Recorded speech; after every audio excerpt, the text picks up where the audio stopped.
Sveiki! Šiandien pabandysim padaryti pratimą, kur dirbs dvi galvis, galvis ir užpakaliukas. Pirmą pratimą parodysiu su hanteliukais, tai yra pradedantiesiems. Antras pratimas bus rodomas su štanga, tai yra truputį pažengusiems. Tai pirmas pratimas būtų toks. Čia vadinasi įtupstai, kartu su tupukais, miksuoti. Pradedame. Darom lėtai.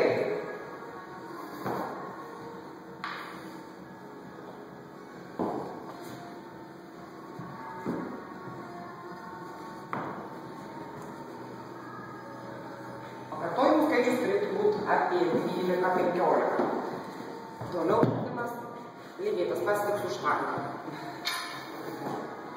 Pažengusiems.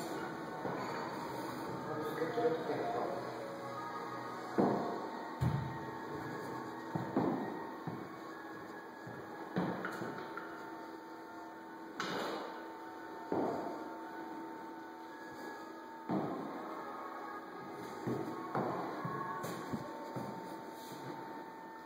Taip pat pakartojimų skaičius apie 12.